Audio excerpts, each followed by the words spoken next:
नमस्कार, मैं हूं आपके साथ करिश्मा भारद्वाज और आप देख रहे हैं एएनबी न्यूज बुलेटिन का आगाज करते हैं। कोरोना काल के बाद पहले आम बजट से देशवासी को काफी उम्मीदें हैं।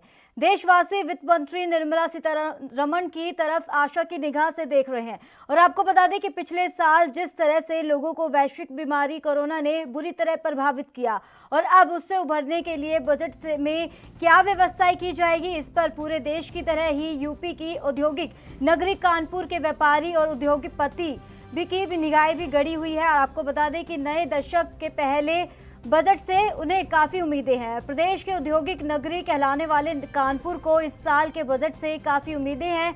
दरअसल कोरोना काल में जहां उद्योग धंधे बंद रहे तो वहीं व्यापारियों का भी व्यापार भी काफी प्रभावित हुआ और लॉकडाउन ने व्यापारियों की कमर तोड़ रखी थी। और आपको बता दें कि धीरे धीरे व्यापार उद्योग पटरी पर आ रहे हैं और ऐसे में व्यापारियों का कहना है कि इस साल का बजट राहत देने वाला होना चाहिए, जिससे उद्योग धंधे ये फल फूल सके। व्यापारियों का साथ ये भी कहना है कि बाजार में पूंजी का फ्लो नहीं है, जहां रुपया फंसा हुआ है वहां से वापस नहीं मिल रहा है। व्यापारियों का साथ ये भी कहना है कि मध्य वर्ग का ध्यान में रखकर बजट बनाया जाएगा तो उद्योग धंधों और व्यापार को भी बढ़ावा मिलेगा।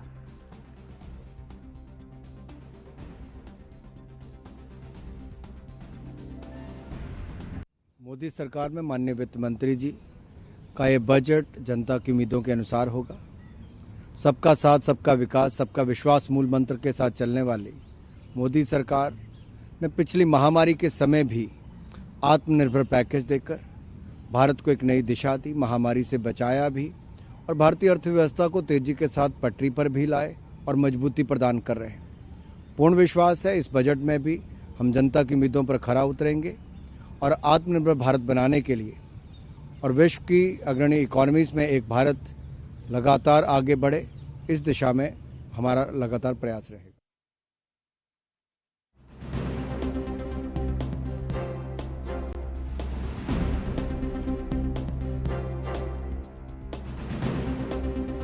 तो इस पर तमाम जानकारी देने के लिए हमारे साथ संवाददाता राजीव तिवारी जुड़ गए हैं दिल्ली से। राजीव, आज संसद में बजट पेश होगा तो इसको लेकर कितनी हलचल देखने को मिल रही है वहां पे?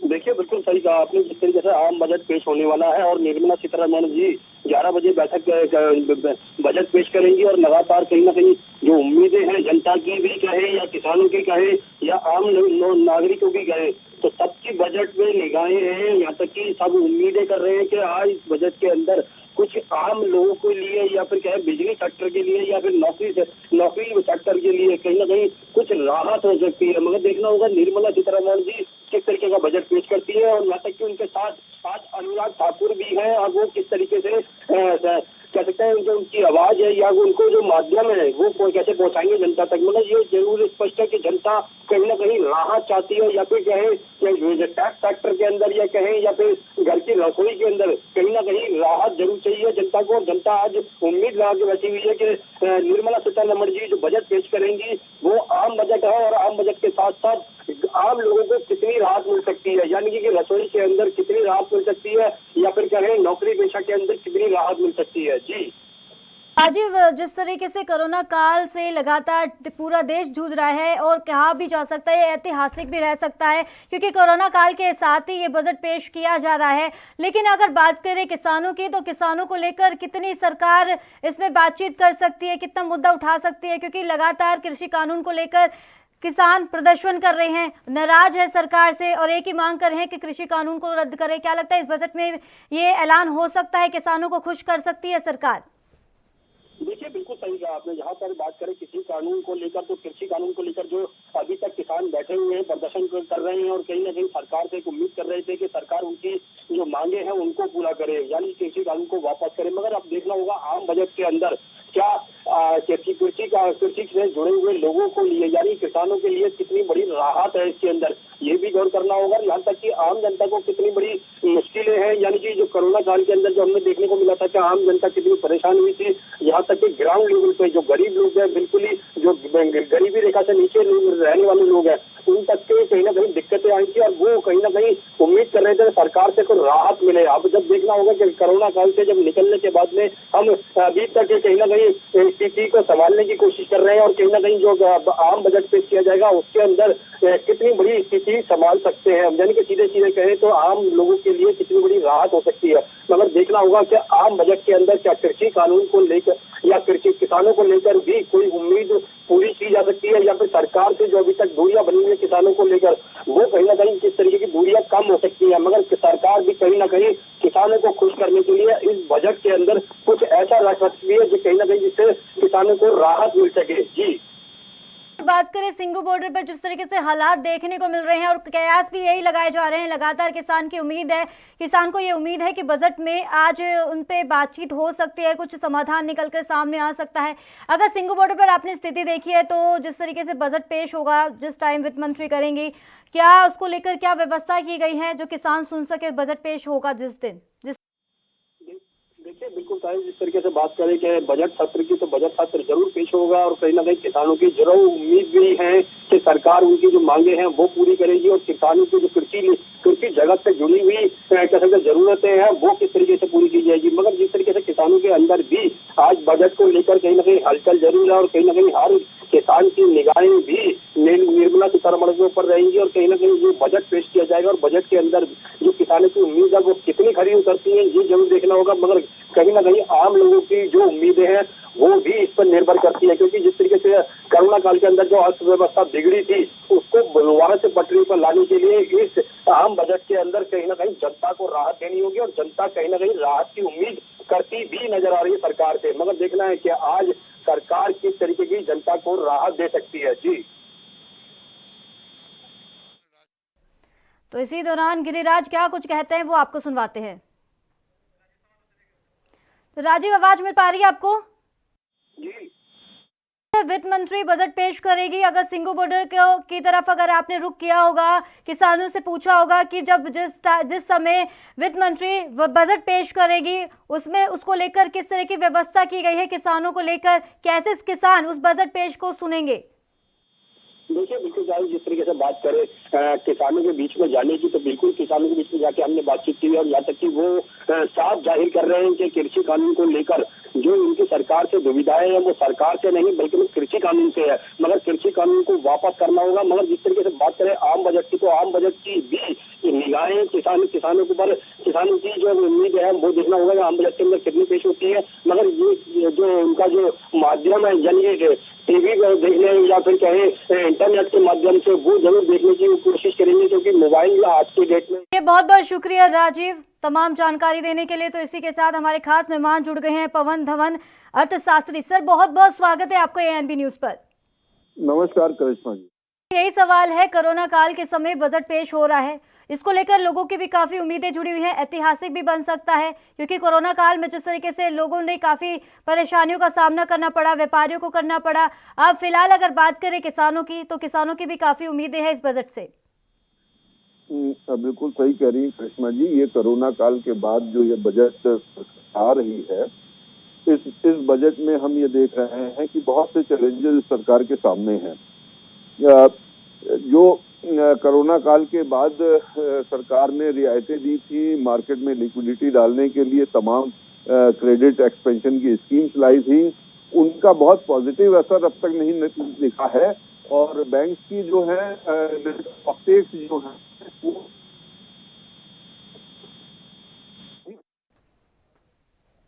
तो पवन जी, अब जिस तरीके से अब अगर बात करें टैक्स स्लैम की, तो इसको लेकर भी लोगों की निगाहें हैं और लगातार कोरोना काल के चक्कर में जिस तरीके से लोगों ने अपनी नौकरियां भी अपने हाथ धोना पड़ा नौकरियों से। लेकिन इसी के चलते अगर बात करें आज के बजट पर कि टैक्स स्लैब पर भी छूट की सीमा बढ़ाई जा सकती है, क्या लगता है कि टैक्स स्लैब में कोई बड़ी घोषणा की जा सकती है? देखिए, इस वक्त जो कोरोना काल के बाद जो माहौल चला है उसमें किसानों को राहत मिली है, व्यापारियों को भी थोड़ी बहुत राहत मिली है और अन्य वर्गों को भी मिली है। लेकिन जो एक मध्यम वर्ग है, वो मध्यम वर्ग जो है इस देश का सबसे बड़ा करदाता भी रहा है और सबसे ज्यादा टैक्स का रेवेन्यू का स्रोत भी रहा है, चाहे डायरेक्ट टैक्सेस हो या इनडायरेक्ट टैक्सेस हो। हमको लगता है कि अब समय है जब इस मध्यम वर्ग को कुछ ना कुछ विशेष राहत मिलने की उम्मीद जरूर है इस बजट से। पवन जी, जिस तरीके से अब ये भी बताया जा रहा है कि इस बजट में काफी कुछ चर्चाएं भी हो सकती है, क्योंकि लोगों को लगातार इस पे निगाह डटी हुई है। अगर बात करें होम लोन की, तो इसमें भी क्या कुछ बदलाव हो सकता है?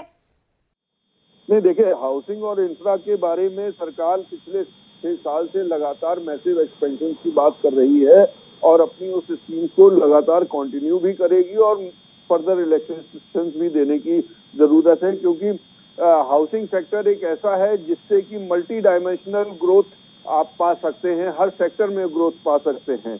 लेकिन उसके साथ साथ हमको लगता है कि जो ये किसानों का आंदोलन चला है, इस आंदोलन से सरकार की जो मेजर रिफॉर्म है उन नीतियों में कहीं कहीं एक ब्रेक लग रहा है। क्या सरकार जो पिछले 6 साल से इकोनॉमिक रिफॉर्म्स की बात कर रही है और लगातार उसके एजेंडे में है, तो क्या ये किसान आंदोलन के बाद जो एक उसको ब्रेक लगा है, क्या वो अपने रिफॉर्म्स की गति को उसी दिशा में उसी स्पीड से आगे ले जाएगी या नहीं ले जाएगी, ये देखने का सबसे बड़ा विषय है। तो पवन जी, अब क्या लगता है, रोजगार में बढ़ोतरी और इसके साथ में भर्ती में प्रक्रिया में भी कुछ तेजी देखने को मिलेगी, कुछ बदलाव देखने को मिलेगा इसी दौरान?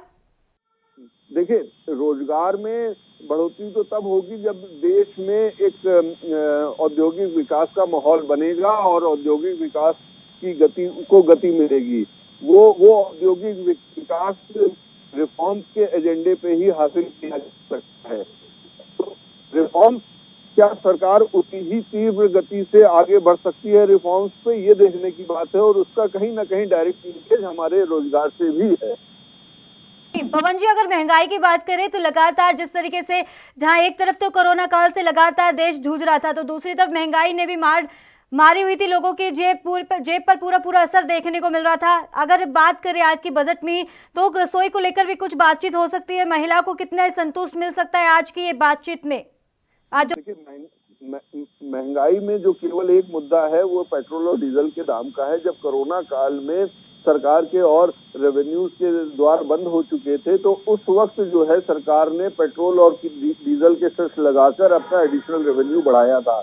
लेकिन तब से देख रहे हैं कि तकरीबन 15 रुपए डीजल और पेट्रोल के दामों में बढ़ोतरी हुई है, लेकिन सरकार ने उन डीजल और पेट्रोल में एक्स्ट्रा लगाई हुई ड्यूटी और सेस को कम नहीं किया है अभी तक। तो हमको लगता है कि आज जब कल रात में आंकड़े आया है जीएसटी कलेक्शन का, 1,20,000 करोड़ रुपए का जीएसटी कलेक्शन जनवरी के महीने का आया है, तो हमको लगता है कि अब सरकार कहीं ना कहीं पेट्रोल और डीजल में जो बढ़ाई हुई ड्यूटी और सेस थी, जो कोरोना काल में उन्होंने बढ़ाई थी, अब उसको सरकार को कम करके आम जनता को राहत देनी चाहिए। चलिए, बहुत बहुत शुक्रिया पवन जी तमाम जानकारी देने के लिए, अहम चर्चा के लिए। तो इसी के साथ हमारे एक और खास मेहमान जुड़ गए हैं, अर्थशास्त्री ये लल्लन प्रसाद। सर, बहुत बहुत स्वागत है एएनबी न्यूज पर आपका। जी जी जी। सवाल है, आज बजट पेश होने वाला है, साल के जो शुरुआत, नए साल के शुरुआत में ये बजट पेश होने वाला है। लोगों की निगाहें हैं आज के बजट में, और इसी के चलते जहां कोरोना काल से लगातार पूरा देश जूझ रहा था, और इसी के चलते अगर बात करें किसानों को, तो किसानों को भी आज के जो बजट पेश होंगे उस पर भी काफ़ी उम्मीदें हैं। क्या लगता है कि कितनी उम्मीदों पर खरा उतर सकती है सरकार? हाँ, देखिए, किसानों के लिए तो सरकार की प्राथमिकता रही है, और जो किसानों के लिए सरकार ने बिल बनाया है ये बहुत ही उनके लिए लाभदायक है। और इसका जो विरोध हो रहा है राजनीतिक दलों की ओर से और नेताओं की जो भ्रम फैला रहे हैं, बहुत गलत चीज हो रही है। सरकार इस मामले में बहुत संजीदगी से काम कर रही है। एक तो ये कि हम उम्मीद कर रहे हैं कि जो सरकार कृषि निधि किसानों के सम्मान की निधि जो देती है 6,000 का, वो हम उम्मीद करते हैं कि उसको बढ़ा दिया जाएगा। और दूसरी बात जी, जिस तरीके से आज जो बजट पेश होगा सर, लगातार लोग, किसानों की जो उम्मीदें हैं, आज एक तरीके से कहा जा सकता है जो पिछले 68 दिनों से किसान प्रदर्शन कर रहे हैं, और एक हाथ भी बढ़ाया जा सकता है किसानों को, जो रूठे हुए किसान हैं उनको भी मनाने की कोशिश की जा सकती है अगर आज का जो बजट उनके हक में हुआ तो किसानों के। जी, बजट उनके हक में ही आएगा ऐसी हम उम्मीद कर रहे हैं। एक तो किसान सम्मान निधि में वृद्धि हो जाएगी जहाँ तक हमें पूरी उम्मीद है, और दूसरी चीज ये कि किसानों को सिंचाई के लिए और बीज के लिए और हर चीज़ों के लिए भी सरकार कुछ और सुविधा की घोषणा कर सकती है, कुछ और सब्सिडी किसानों के लिए दे सकती है। डीजल पर भी डीजल भी उनको कम रेट पर देने का प्रोविजन हो सकता है। क्योंकि सरकार इस मामले में करेगी, इस बात का हम लोगों को पूरा विश्वास है। दूसरी चीज़ है कि ये जो बजट आ रहा है ये एम्प्लॉयमेंट ओरिएंटेड बजट होना चाहिए, जो अधिक से अधिक लोगों को काम दे सके। देखिए, एक तो ये कि जो प्रवासी मजदूर शहरों से गांव में वापस चले गए हैं, उसमें बड़ी तादाद में मजदूर अब गांव में ही सेटल होना चाहते हैं और बहुत से हो भी गए हैं। क्योंकि जगह जगह बड़ी बड़ी इंडस्ट्री से शिकायत आ रही है कि जितने मजदूर वापस गए हैं कोरोना काल में, वहाँ से उतने मजदूर फिर गांव से वापस नहीं आए, बहुत से लोग गांव में रह गए। तो गांव में विकास हो और इसके लिए सरकार गांव के लिए प्रोजेक्ट दे और गांव के लिए और पैसे का प्रबंध करे, उनको और ग्रांट दे, ताकि गांव में ही अच्छे स्कूल हैं, अच्छे स्पोर्ट्स के अरेंजमेंट हो सकें, अच्छे हेल्थ के लिए जो उनके हेल्थ सेंटर्स हैं उनको रेडिक्यूट किया जाए, गांव में सड़क गांव तक सड़क पहुंच जाए पक्की, और इस तरह की चीज़ें। तो ग्राम विकास योजनाओं पर सरकार को बहुत ध्यान देना चाहिए, क्योंकि काफ़ी लोग जो मजदूर गांव में अब बस गए हैं, रह गए, वो चाहते हैं कि वो गांव में ही रहें। अभी तो मनरेगा के अंदर उनको मदद मिल रही है और ये मदद उनको जारी रखनी चाहिए। मैं समझता हूँ कि मनरेगा की अच्छी स्कीम है, जिसके लिए भी सरकार को अच्छा प्रोविजन करना पड़ेगा इस बजट में, क्योंकि अब वो सिनेरियो पहले जैसा बदल रहा है। अब जो प्रवासी मजदूरों का शहरों की ओर दौड़ना था वो धीरे धीरे कम होगा और इसको कम करना भी चाहिए। इसके परिणाम स्वरूप हमारे गांव और विकसित होंगे। और जो बहुत दिनों से प्रथा इस देश में चली आ रही कि गांव से बेचारे मजदूर भाग भाग के शहरों में आ रहे हैं और शहर कंजेस्टेड होते जा रहे हैं, तो ये चीज़ें बदलनी चाहिए। चलिए, बहुत बहुत शुक्रिया ललन जी तमाम अहम चर्चा के लिए। वक्त हो चला एक छोटे से ब्रेक का।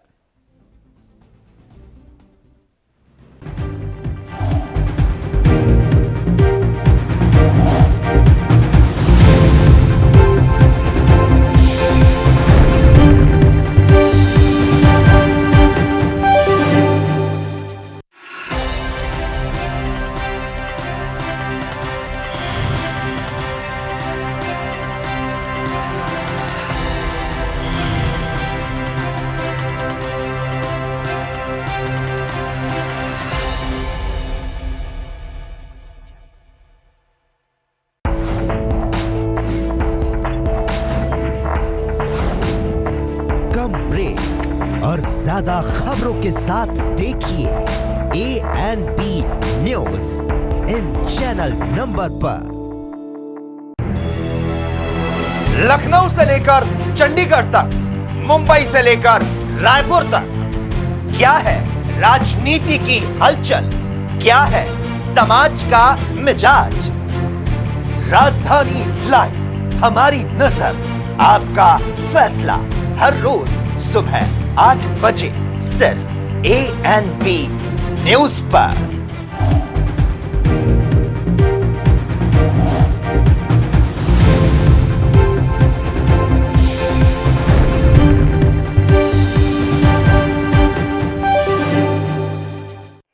ब्रेक के बाद आपका एक बार फिर से स्वागत है। तो आपको बता दें कि आज पूरे देश की निगाहें आज के बजट में हो रहेगी। आपको बता दें कि आम बजट 2021 का है, संसद में ये पेश होने वाला है आम बजट, और इसको लेकर तमाम तैयारियां भी की जा रही है।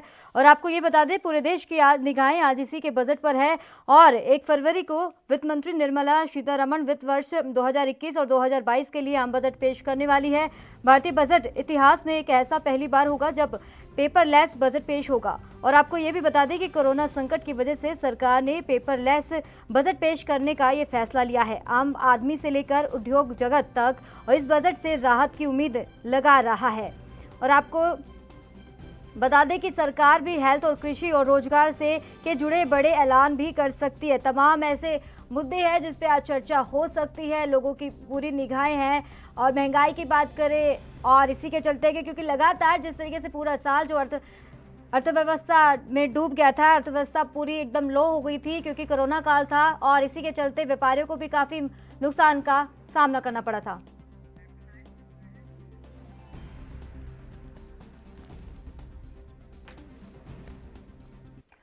तो इस पे अहम चर्चा के लिए हमारे खास मेहमान जुड़ गए हैं, बीजेपी नेता कैप्टन आई सिंह।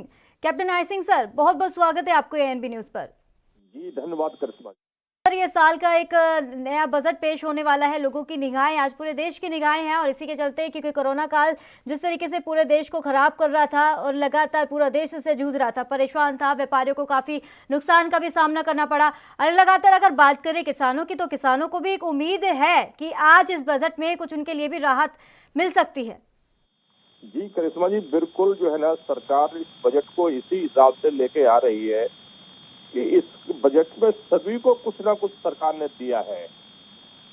हमारी वित्त मंत्री ने इस तरह से इस बजट को जो है ना बनाया है कि उसमें किसानों के भी लिए है, व्यापारियों के लिए जो एक साल से सारे व्यापारी परेशान थे उनको भी इसमें दी है, टैक्स पेयर के लिए भी काफी कुछ इसमें है। तो इस आने वाला बजट इतना है कि इसमें सभी के हित में और सबके फायदेमंद होगा। जी, इस बजट को देख के मेरा ख्याल है शायद कोई ये नहीं सोच सकता कि हमारे लिए कुछ नहीं है, और खास करके गृहिणियों का भी इसमें विशेष ध्यान रखा गया है। गृहिणियों के लिए जो है ना काफी रियायतें भरी इसमें मिलेगा। तो ये करिश्मा जी, कुल मिला के ये कहना मेरा ये है कि बजट अभी थोड़ा समय रह गया बजट पारित होने में, तो ये सभी के हित का बजट है। तो कैप्टन जी, जिस तरीके से अब ये भी बताया जा रहा है आज जो बजट तो पेश होगा, अगर छोटे शहरों की बात करें, क्योंकि छोटे शहरों की भी आज की उम्मीद है, क्योंकि अर्थव्यवस्था काफी लो हो चुकी है कोरोना काल में, उनको नौकरी की भी खतरे में पड़ गई है, लगातार नौकरी से भी हाथ धोना पड़ा। लेकिन अब बात करें नौकरी उनको कैसे मिलेगी युवाओं को, इसको लेकर सरकार क्या सोच रही है?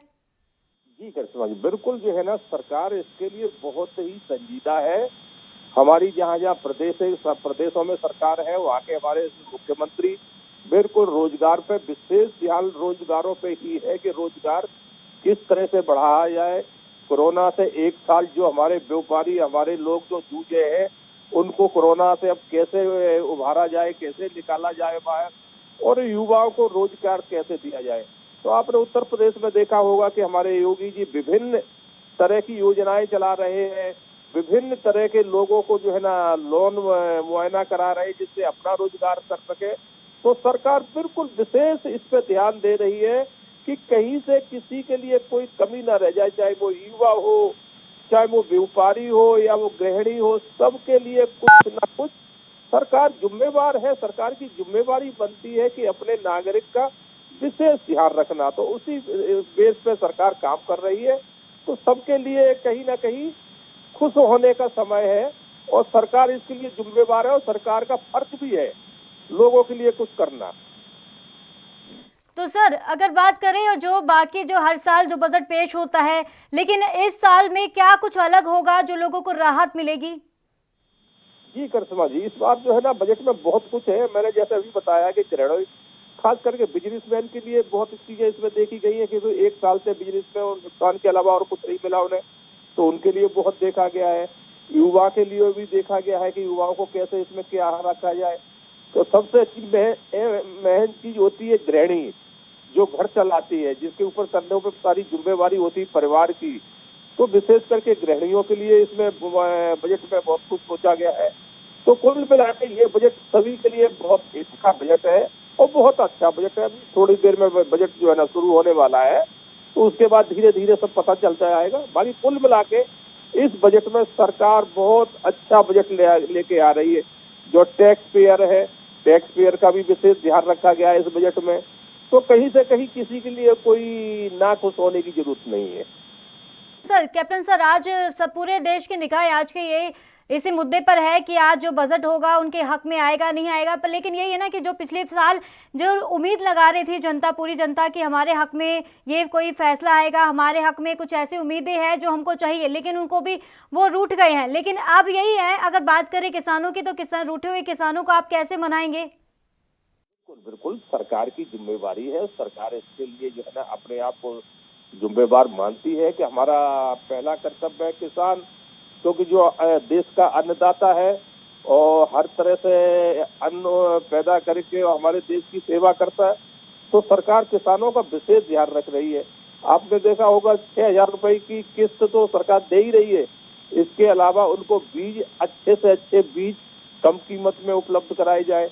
उनको कृषि उपकरण अच्छे से अच्छे उनको किस तरह से उनको दिए जाए जिससे उनको एक मामूली प्राइस पे और मामूली तरीके से उपलब्ध हो सके। तो किसानों का विशेष ध्यान रखा जा रहा है और किसानों को फसल जो पैदा करता है उसकी फसल जो है ना उचित मूल्य में बाजार में उचित मूल्य में जा सके, इसलिए किसानों का विशेष करके ध्यान जो है ना सरकार रख रही है और आगे भी किसान के लिए बहुत अच्छी योजनाएं सरकार बना रही है। उसके लिए सरकार पूर्ण रूप से किसानों के बारे में ही सोच रही है। तो सर क्या लगता है कि किसान सम्मान निधि में कि राशि बढ़ सकती है 6,000 से 10,000 बढ़ सकती है आगे भी? नहीं, किसान, हमने क्या कहा, किसान के लिए तो सरकार हर तरह से सोच रही है। जहाँ भी किसान की जरूरत पड़ेगी वहाँ किसान के लिए सरकार खड़ी है। किसान का कहीं से अन्य जो अभी तक अनहित होता रहा, अन्य सरकारें करती रही 60 साल से, उन्होंने किसान के लिए नहीं कुछ सोचा है। आज भी अगर किसान के लिए कुछ अच्छा होना जा रहा है तो उसमें भी रोड़े अटका रही है कि अच्छा अब ना हो जाए, जबकि ये सरकार सिर्फ किसानों की है, किसानों के लिए इसकी सरकार है, किसानों के इसमें हम सोच रहे हैं। ये अब जो बिल भी आया है इस बिल में भी किसानों के भले की बात है, मगर लोग नहीं समझ पा रहे इसको। आप सोचिए करिश्मा जी।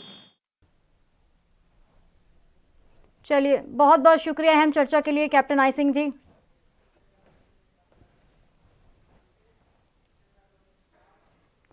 इस खास बुलेटिन में फिलहाल इतना ही, दीजिए इजाजत, नमस्कार।